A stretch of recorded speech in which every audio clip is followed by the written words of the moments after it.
Vous savez, le seul ennemi des chrétiens, laissez Satan tranquille. Un homme comme ça, dépouillé, comment il peut être mon ennemi?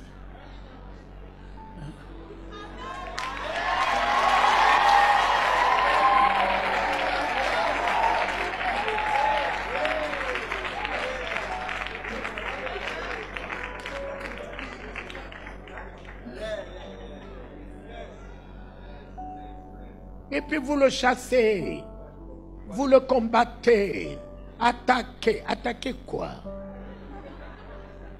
Je voyais, quand il parlait, Satan était déjà tombé, puis il s'est dit je voyais. C'est du passé ça là. Merci ma chérie. Je voyais Satan tomber du ciel comme un éclair. Mais remettez-le à sa place. Pourquoi l'église l'a élevé pour dire on a des désirs, on a des... Non. Remettez-le.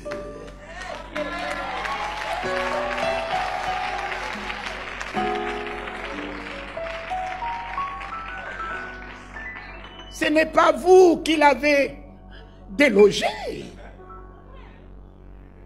Le maître l'a fait tomber et le maître vous a élevé. Élevé. Vous êtes élevé.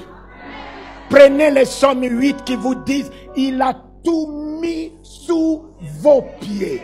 Tout mis, tout.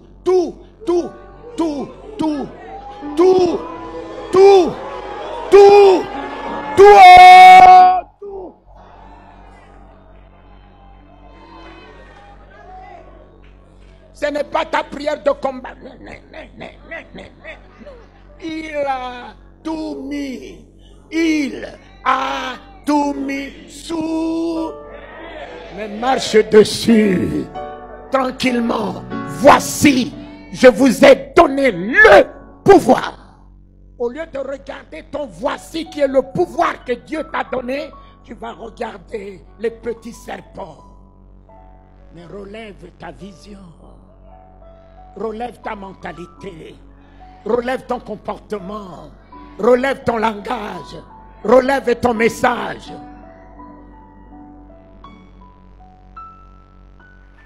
Fais attention à ce que tu mets dans la bouche.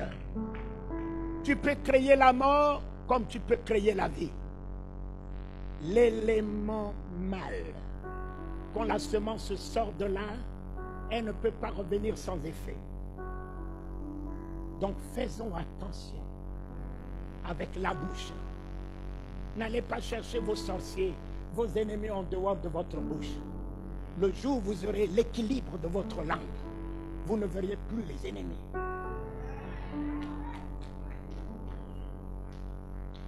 Il n'a pas vu le vent, il n'a pas vu la tempête. Les apôtres ont vu le vent, la tempête, ils ont dit nous périssons. Mais tu périras puisque tu confesses le péril. Lazare dort, allons le réveiller. La fille de Jairus dort. Quel est le genre de ce prophète? Il n'était pas là. Lorsque nous avons vu Lazare mourir, quel est ce langage? Mais si tu es né de nouveau, parle un autre langage. La nouvelle naissance, ce n'est pas « je suis né de nouveau », c'est un comportement. La nouvelle naissance, ce n'est pas venir à l'église tout le temps, c'est une mentalité.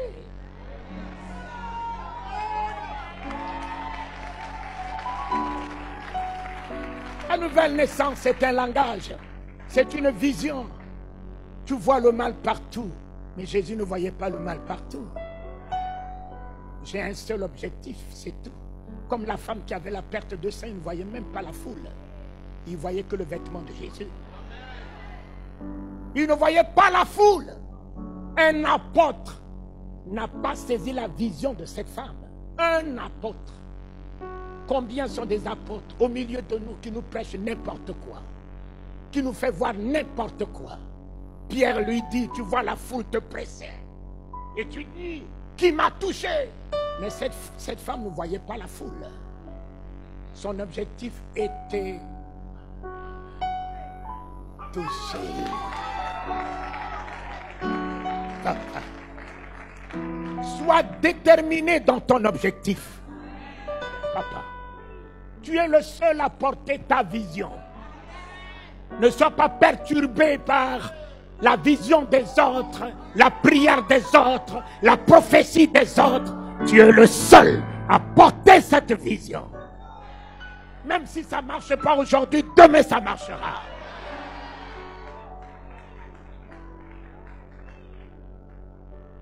Voilà ce que tu dois avoir, la foi. Ensuite, la conviction. Et la troisième, la détermination.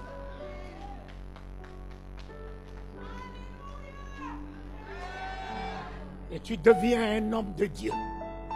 Tu deviens une femme de Dieu sur qui Dieu peut compter. Un homme de Dieu ne tangue pas. Un homme de Dieu ne vivote pas.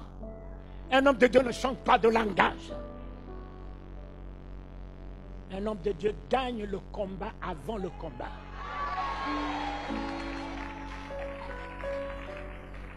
David a gagné Goliath avant même que le caillou puisse partir. Goliath, écoute-moi bien, tu t'avances vers moi avec les javelots, la lance et tout ce que tu veux, sorcellerie, maçonnerie, rose-croix, tout. Mais moi, je vais vers toi, au nom de l'Éternel.